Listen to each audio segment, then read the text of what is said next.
দীর্ঘদিন অসুস্থ থাকার পর আপনাদের সামনে কথা বলতে পারার জন্য আল্লাহর কাছে শুকরিয়া আদায় করছি।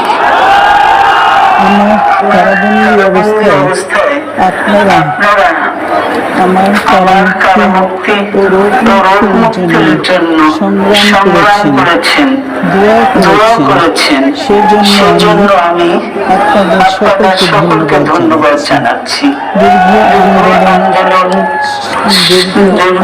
আন্দোলন সংগ্রাম ও ত্যাগের মধ্য দিয়ে আমরা ফ্যাসিবাদী অবৈধ সরকারের কাছ থেকে মুক্তি পেয়েছি। আমি আন্তরিক ধন্যবাদ জানাতে চাই আমাদের বীর সন্তানদের যারা নিরন্তর সংগ্রাম করে এই অসম্ভবকে সম্ভব করেছে। শত শত শহীদদের জানাই শ্রদ্ধা। বিজয় আমাদের নতুন সংবর্ধনা নিয়ে এসেছে। দীর্ঘদিনের দুর্নীতি গণতন্ত্র ধ্বংসের স্তূপের মধ্য থেকে আমাদের নির্মাণ করতে হবে এক সমৃদ্ধ বাংলাদেশ। ছাত্র তরুণরাই আমাদের ভবিষ্যৎ। তরুণরা যে স্বপ্ন নিয়ে বুকে রক্ত ঢেলে দিয়েছে, সেই স্বপ্ন বাস্তবায়নে করতে মেধা যোগ্যতা জ্ঞান ভিত্তিক গণতান্ত্রিক বাংলাদেশ গড়ে তুলতে হবে। শোষণহীন সমৃদ্ধ বাংলাদেশ। সকল ধর্মের গোত্রের অধিকার নিশ্চিত করতে হবে।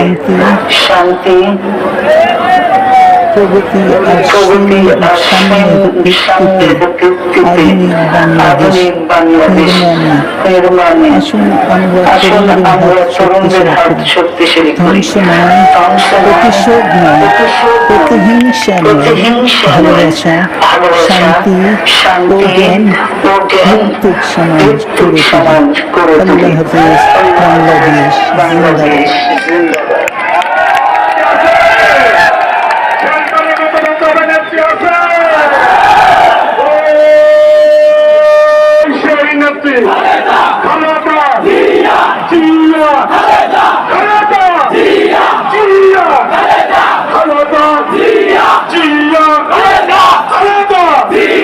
স্বাধীনতার ঘোষক দিয়া, স্বাধীনতার ঘোষক দিয়া, বাংলাদেশের অপর নাম জিয়াউর রহমান, স্বাধীনতার অপর নাম গণতন্ত্রের অপর নাম তারেক রহমান। বীরের বেশে আসবে বীরে বাংলাদেশে, তারেক রহমান বীরের বেশে। তারেক রহমান, তারেক রহমান। সভাপতির অনুমতিক্রমে আজকের সমাবেশ এখানেই সমাপ্তি।